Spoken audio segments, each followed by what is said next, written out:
देखो, पर कभी कभी ऐसे महापुरुषों का प्रभाव प्रकाशित होता है कि कुल कर्म छू भी नहीं सकते।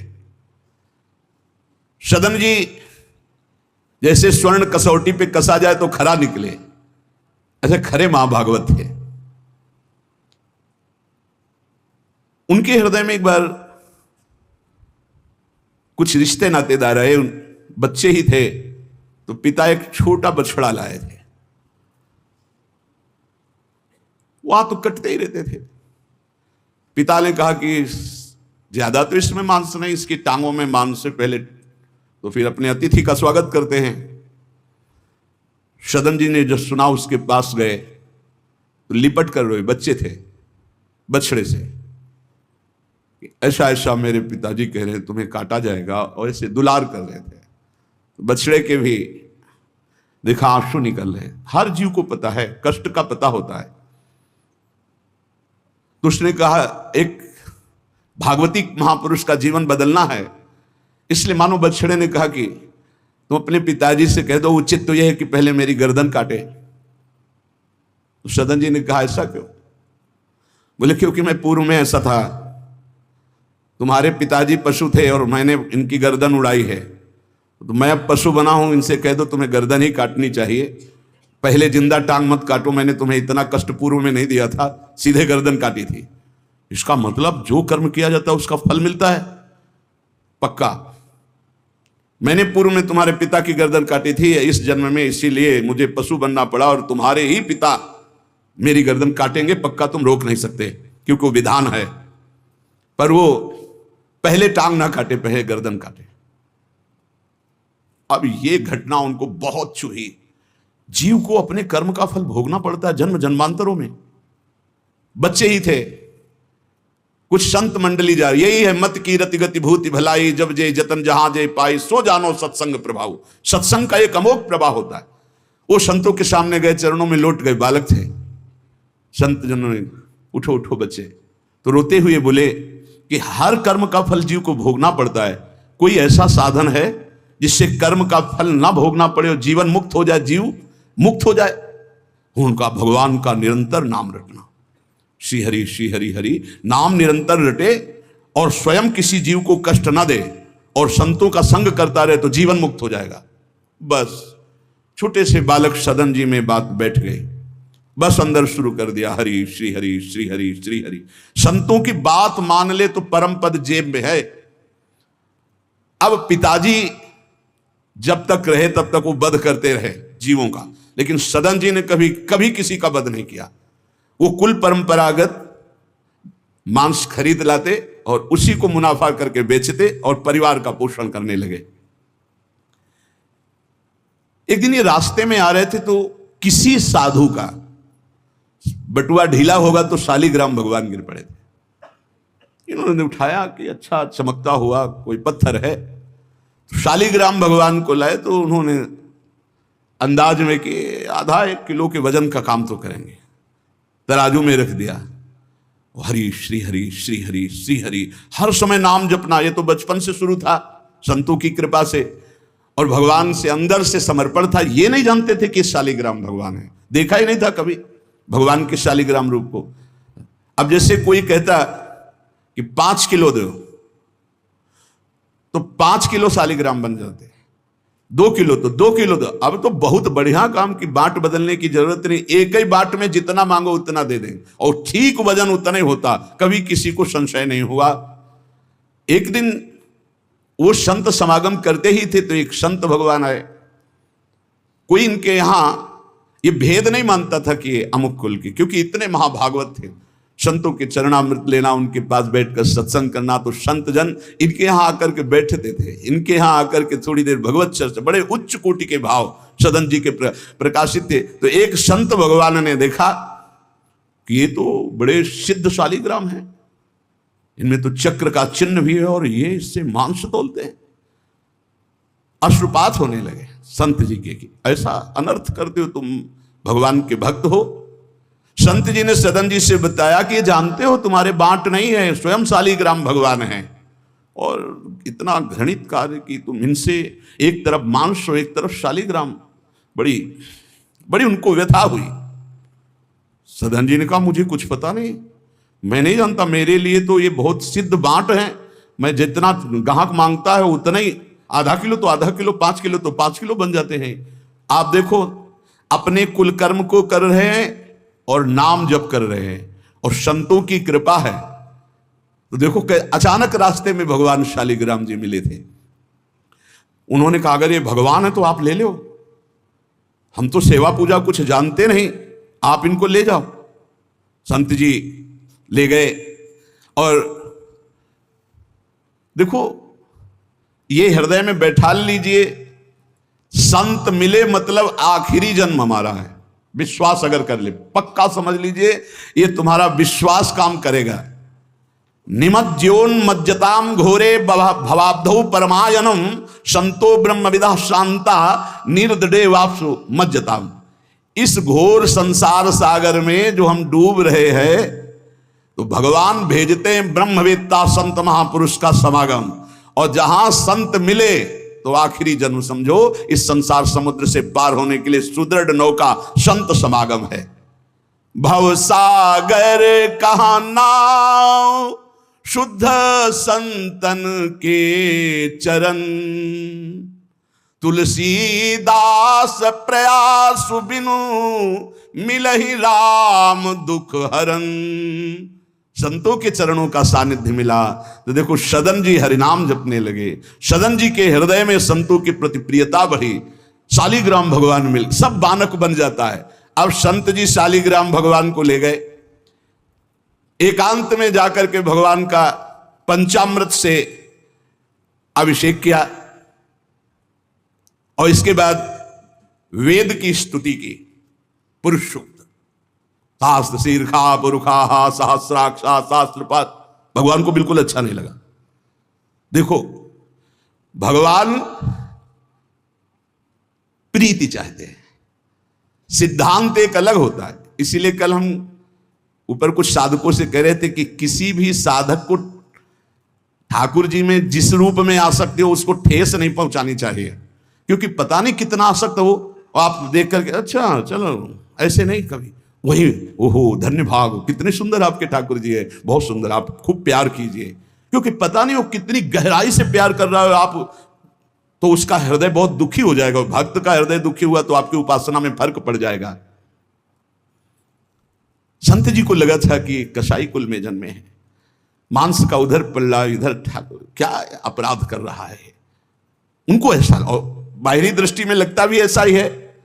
तो कहा भयो जो पे बड़े कुलहू में जन्म भयो, जप तप नेम व्रत साधन अपार है। कहा भयो तीर्थ अनेकन गमन किए, गयो नहीं जौलो निज मन को विकार है। जौलो मेरे संतन में राखे जाति भेद सदा, तौलो कहो कैसे वह पावे सुख सार है। मेरे साधु नीच पद पंकज ना धोयो, जौलो सब शास्त्रन को पढ़िबोई भार है। जरा भी भाव किसी भी संत जो भगवत मार्ग के प्रतीक है, जाति पक्ष में रूप पक्ष में इनके तेज तो है नहीं, ये तो ऐसे बिल्कुल नहीं, सावधान, पता नहीं कौन किस कोटि का उच्च कोटि का महापुरुष आपका चिन्ह। उन संत बहुत अच्छे संत थे, पर उनके मन में बात आ गई कि जाति के तो कसाई है, काम तो नीचे ही है, मांस देखो नहीं जाना भगवान की महिमा। हम समझ रहे थे उच्च कोटि के, और वो बहुत उच्च कोटि के महापुरुष सदन जी, निरंतर नाम जप। और एक खास बात थी सदन जी में, दैन्यता, कि मैं तो किसी योग्य नहीं, और उनको पता भी नहीं था कि शालिग्राम भगवान है। तो लेके आयो साधु मैं तो बड़ो अपराध कियो अभिषेक, सेवा करी पे न भाई है। ये तो प्रभु रीझे तो पे जोई चाहो सोई, करो गरो भरी आयो सुनिमति बिसराई है। तेई हरि उरधारी डारी दियो कुलाचार, चले जगन्नाथ देव चाह उपजाई है। मिले एक संग संग जात वे सुगात सब, तब आप दूर दूर रहे जान पाई है। संत जी ने बड़ा अभिषेक किया, वेद स्तुति की,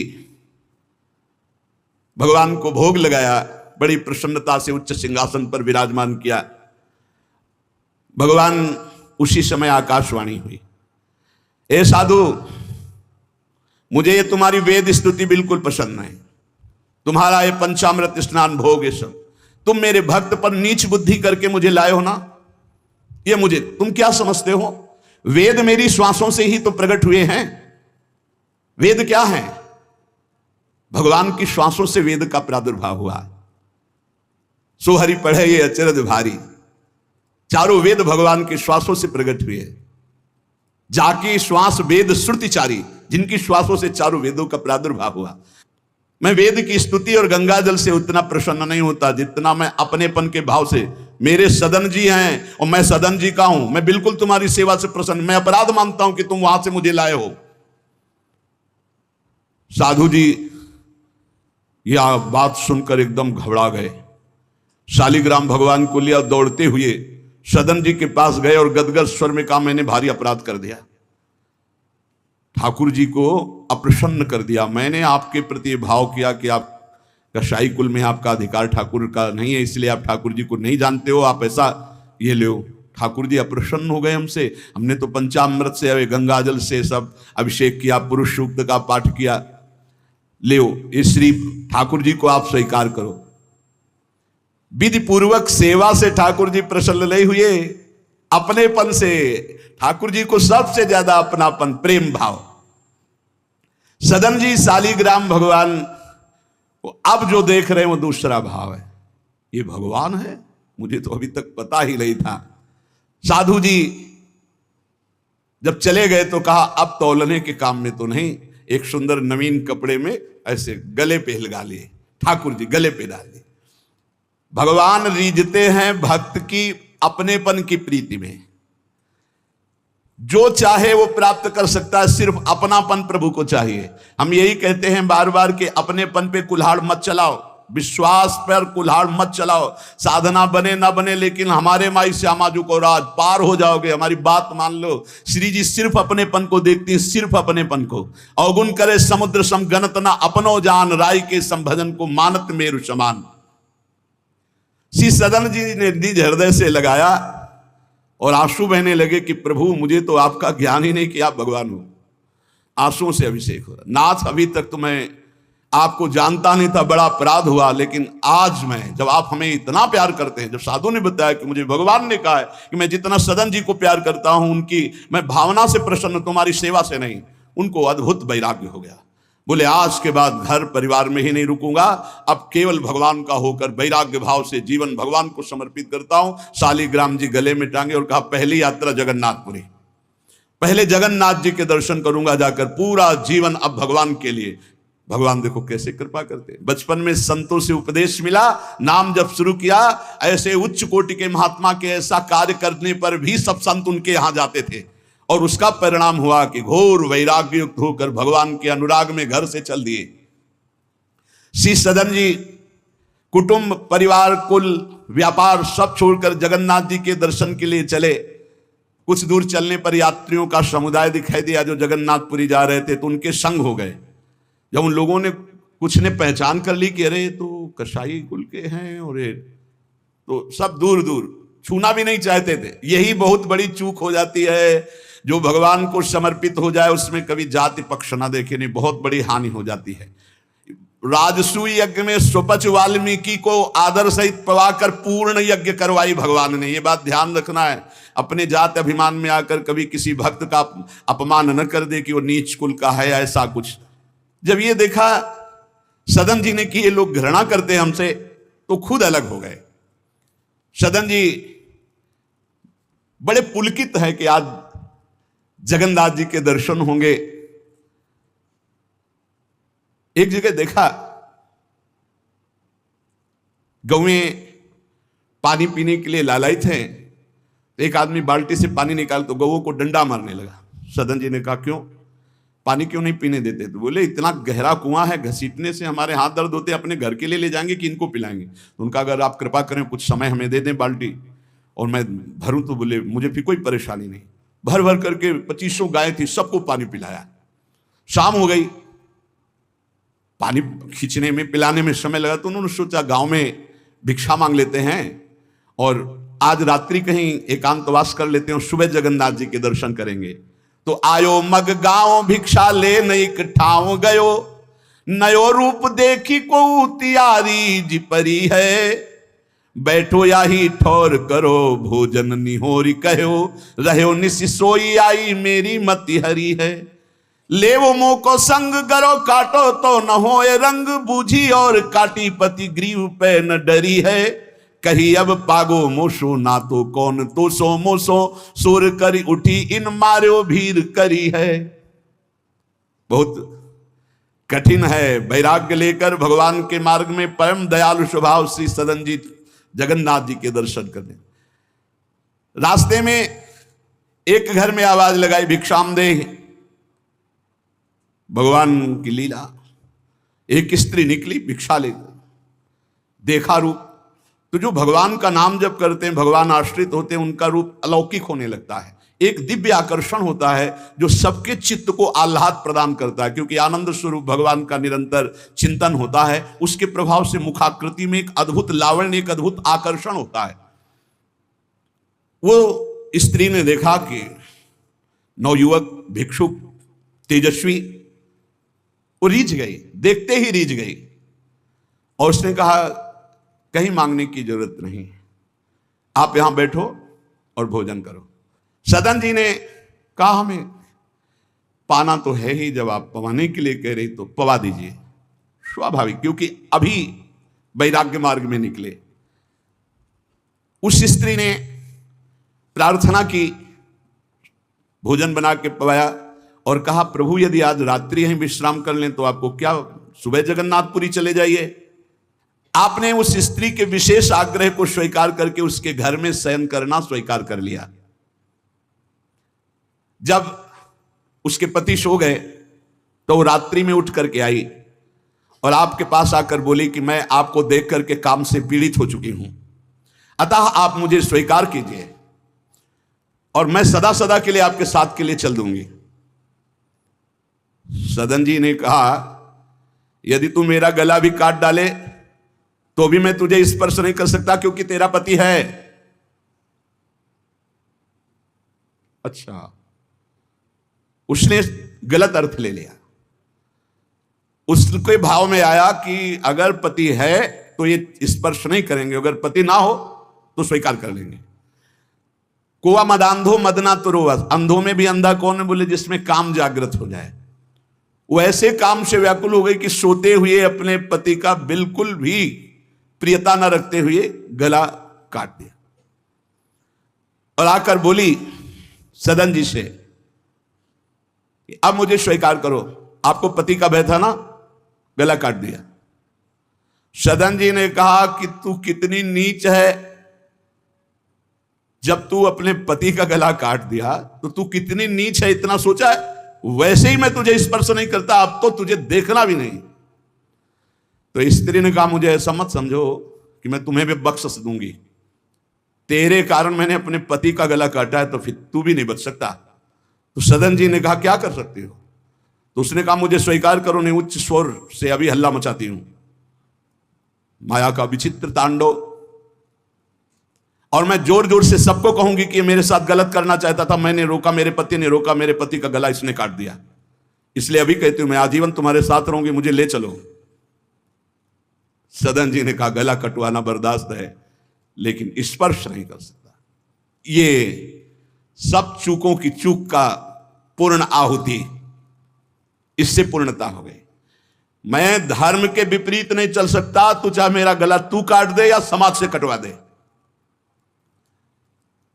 सदन जी भगवान के भक्त थे, उनके भोले भक्त होते हैं भगवान के, ज्यादा बुद्धि नहीं लगाते हैं, नहीं तो रुकना ही नहीं चाहिए था या उसी समय भाग जाना चाहिए था, भागना चाहिए था, वहां बैठ करके उपदेश नहीं, जब ऐसी घटना है तो भागना चाहिए था। जब वो कि प्रश्न करने के बाद जब सदन जी ने कहा कि तुम्हारा पति है, तुम ऐसा कैसा दुराचारपूर्ण भाव रखती हो, तुम मेरा गला काट दो तो भी तुम्हारा स्पर्श नहीं कर सकता। अब तो उसने देखा कि ये हल्ला मचा दिया, दौड़ो दौड़ो देखो ये ऐसा ऐसा। अब गांव के लोग इकट्ठा हो गए, तुरंत बंदी बनाए गए सदन जी। वहां कौन सुने सदन जी, कौन सुनता है, भीड़ में कोई सुनता है? कड़ा शासन बादशाह का था, उनके सामने पेश किया गया।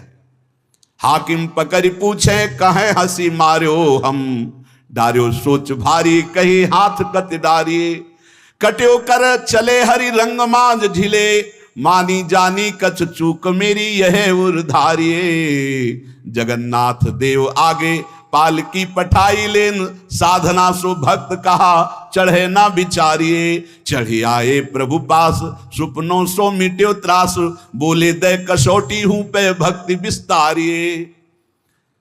जब सामने बादशाह के पेश किया गया सदन जी को, पूछा गया स्त्री से क्या दोष है इनका।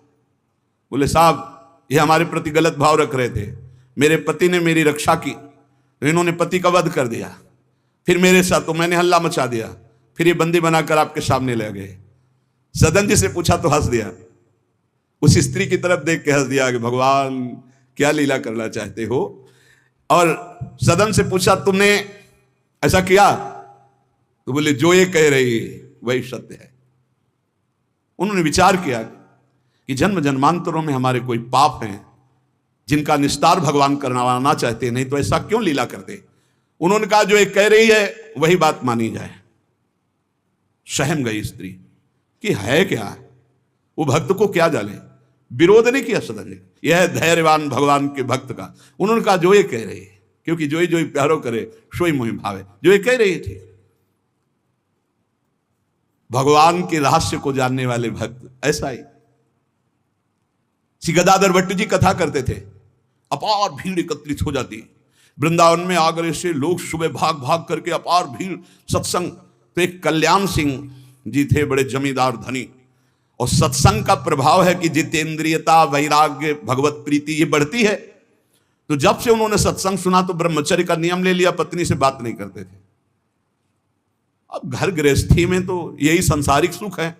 कई महीने हो गए वो अपने राजकाज और सत्संग में भाग जाना, सत्संग से आना, बस एकांत में भजन करना। पत्नी ने देखा कि कई महीने हो गए हमारी तरफ देखना भी नहीं, बातचीत नहीं, ये कहाँ जाते हैं, कौन है ऐसा। तो पता चला गदाधर भट्ट जी क्या। बोले हमारी जिंदगी का कांटा है वो, बड़े सुख चैन से जीवन कट रहा था जब से सत्संग में गए। अरे दक्ष ने साप दे दिया नारद जी को इसी बात के लिए, साप दे दिया। 2 घड़ी से ज्यादा कहीं तुम टिक नहीं सकते, जाओ साप देता हूं। तो नारद जी ने कहा 24 दूनी 48 मिनट में तो हम बड़ा काम कर लेंगे, तुम साप दे दो कोई बात नहीं। उसने सोचा कि मैं ऐसा मुंह काला करूं गदाधर भट्ट जी का कि कोई सुनने ही ना जाए, तो जब ये कथा नहीं सुनेंगे तो फिर हमसे प्यार करने लगेंगे। इसी ताक में थी कि कैसे क्या करूं। तो देखा उनकी गली में एक भिखारिन मांग रही थी, फटे पुराने कपड़े पहने, गर्भवती थी। फौरन बुलाया और सोने की असरफियां दी। अरे वो तो गली में मांगने वाली सोने की असरफियां मिली। अरे मालकिन तो उनका एक काम है, जितना तू धन कहेगी तुम्हारे परिवार वालों को दूंगी, बस एक काम कर, तू जा करके कथावाचक जहां मेरे पति कथा सुनने जाते हैं उनका नाम गदाधर भट्ट है, वहां जाके बीच सभा में कह दो कि वैसे तो रोज आते थे और जब से ये हो गया तब से आ नहीं रहे, इसका पालन पोषण कौन करेगा। बस वो समझ गई थी इतने में सब भक्तों की श्रद्धा खत्म हो जाएगी। गली गली मांगने वाली उसको इतना स्वर्ण मुद्रा मिल गई, वो फूली हुई गई और कहा पंडित जी। पूरी सभा ऐसे लगी थी, नजदीक जाके जब ये नहीं रहा था तब रोज आते थे, जब से गर्व रह गया तो आना ही बंद कर दिया, इसका पालन कौन करेगा। बोले बैठो बैठो, बहुत दिनों में आई, बैठो, जिसने गर्भ दिया वही इसका पालन भी करेगा, तुम चिंता क्यों करती हो। खुश शुरू हो गई कि यार ऐसा बड़े त्याग वैराग्य, बड़े उच्च कोटि के महापुरुष गदाधर भट्ट जी बड़े त्याग वैराग्य की बातें करते हो, ये हालत है पीछे की। अरे कुछ लोग कहने लगे हम तो कहते ही थे, शोरगुल शुरू हो गया। और कुछ भक्त थे जो प्राण समर्पित किए थे, उन्होंने कहा ऐसा नहीं हो सकता, ऐसा कदापि नहीं हो सकता, कोई षड्यंत्र रचा जा रहा है। तो उनमें एक बहुत श्रद्धावान और समर्पित थे, उनको बिल्कुल चैन नहीं पड़ा। सोचा अगर सामने से कुछ तो फिर हमारे ऊपर गदाधर भट्ट जी की, और वो समता प्राप्त पुरुष, जैसे सदन जी ने कह दिया जो ये कह रही वही सत्य है, ऐसे उन्होंने कहा कि तुम चिंता क्यों करती हो, जिसने गर्भ दिया वही पालन करेगा, बैठो तुम आराम से सत्संग सुनो। सामने ऐसे तिरछी चितवन से जाकर उसको बुलाया, गदाधर भट्ट नहीं देख पाए, नजदीक गई, पीछे मंच के ले गए, कहा सत्य बोल, कभी तो जानती इनको, कभी मिली है। वो घबरा गई क्योंकि 10 लोग पीछे पहुंच गए जो श्रद्धावान थे, बोल सच्ची। तो उनका मैंने तो कभी देखा ही नहीं है इनको, ये हमारे पास क्या आएंगे। खोल के दिखाई, इतनी असरफियां मुझे मिली हैं और इससे ज्यादा मिलेंगी। इस बात के कारण मैंने सोचा मेरे परिवार का, अरे तू परिवार के पोषण की सोच रही, लाखों की श्रद्धा की बात है, किसने दिया? बोले कोई कल्याण सिंह है उनकी पत्नी। कल्याण सिंह ने जे सुना, गदाधर भट्ट जी ने रोका, सत्संग का मतलब क्या है? बोले सभा में बोल। गदाधर भट्ट जी ने कहा कुछ कहने की जरूरत नहीं है, ये सब भगवान से प्रेरित है। कल्याण सिंह का तुम हमारी आज्ञा का पालन करो, अपनी पत्नी को कठोर शब्द नहीं बोलोगे, लेकिन गृहस्थ धर्म में हो, अपने धर्म का भी तुम्हें पालन करना चाहिए। उस कल्याण को शांति किया और उसको और भेंट दी और कहा जाओ तुम अपना सुखपूर्वक जियो। जैसे महापुरुष जो स्थिति होते उसमें सबको लगने लगा था। उन्होंने कहा बैठो बैठो बैठो, जिसने गर्भ दिया वही पाल। अब वो तो कह रहे हैं भगवान को लेकर, और लोग समझ रहे हैं कि मामला है। ऐसी सदन जी ने कहा जो ये कह रही वो सत्य है, क्योंकि वो समझ रहे हैं कि भगवान कुछ दंड देना चाहते हैं, तो मैं क्यों बचना चाहूं। भक्तों का बड़ा विचित्र स्वभाव होता है, समझ पाना बड़ा कठिन। उन्होंने कहा जो कह रही है सत्य है। जो हाकिम था उसने जब देखा तो उसने कहा मेरा हृदय कह रहा है कि इनके चेहरे से लगता है ऐसे नहीं है, पर ये जब स्वयं स्वीकार कर रहे हैं तो दंड देना ही पड़ेगा। तो इस अपराध का क्या दंड होता है? बोले दोनों हाथ काट लिए जाएं। यहां से दोनों हाथ काट लिए गए, लेकिन उनकी मुस्कुराहट में फर्क नहीं पड़ा। 22 बाजारों में कोड़े मार मार करके बेहाल किया जा रहा है। हरि बोल के सिवाय एक शब्द नहीं निकला ठाकुर हरिदास जी के। आप विचार कीजिए भक्ति में कितनी शक्ति है, कितनी अपार सामर्थ है। इतनी बार कष्ट दिया गया प्रहलाद जी को, एक बार भी हरि से शिकायत नहीं की। हर बार हरि हरि हरि, हर समय मतलब बलिहारी है इन महाभागवतों की जो भगवान के लाडले हैं। माया पर विजय प्राप्त करके दिखा दिया इन्होंने कि चाहे जितना सताओ, हरि के भक्त में ना हरि से प्रश्न है और ना सामने वाले पर कोई शिकवा शिकायत। दोनों हाथ काट लिए गए, मुक्त कर दिया गया, इसलिए कि वैष्णव है, भगवत भक्त है। अपराध बन गया तो हाथ काट लिए गए, उनको जेल आदि नहीं, भगवान की चीज। अब रक्त श्राव हाथों से हो रहा है। जय जगन्नाथ, जय श्री हरि, जय श्री हरि। यात्रा नहीं रुकी जगन्नाथ जी की। जगन्नाथ जी ने तत्काल अपने पार्षदों से कहा मेरे महाभागवत सदन जी आ रहे हैं, तुरंत पालकी लेकर जाओ और उनको बैठाल के लाओ। जगन्नाथपुरी में प्रवेश ही किए थे कि पालकी लिए हुए पार्षद दौड़े, कौन से सदन जी हैं, सदन भक्त किनका नाम है? तो उनका सदन तो इस अधमदास का नाम। पालकी पे बैठो जगन्नाथ जी। अरे उनका कैसे पालकी, भगवान की भेजी हुई पालकी में। पालकी को साष्टांग दंडवत किया इससे कि भगवान की नहीं, जबरदस्ती भगवान के पार्षदों ने उठा के पालकी में, जय जगन्नाथ। सदन जी सोच रहे कौन सी लीला है, वहां हाथ कटवा रहे। या इतना बड़ा सम्मान कि किसी को नहीं मिल सकता। जगन्नाथ जी के पार्षद पालकी लेकर जब जगन्नाथ जी के सामने गए तो आंख में आंख मिलाई और कहा प्रभु इच्छा तो थी कि हाथ जोड़कर आपको, पर अब हाथ ही नहीं, तो ऐसे ही जीव किया तो जैसे स्वप्न में दुख मिला था जागते ही खत्म हो जाता है, ऐसे ही कोई पीड़ा नहीं, कोई हाथ कटे नहीं, पूरे नवीन हाथ और साष्टांग भगवान को दंडोत। भगवान ने कहा कि तुम हमारी कसौटी में पास हुए, जाओ तुम्हारे द्वारा इस जगत में भक्ति का विस्तार हो। जो तुम्हारे लीला चरित्रों का गायन करेंगे, जो तुम्हारे भाव, तो तुम उनके अंदर भी जैसी तुम्हारी सामर्थ्य भक्ति की वैसी भक्ति की जागृति हो।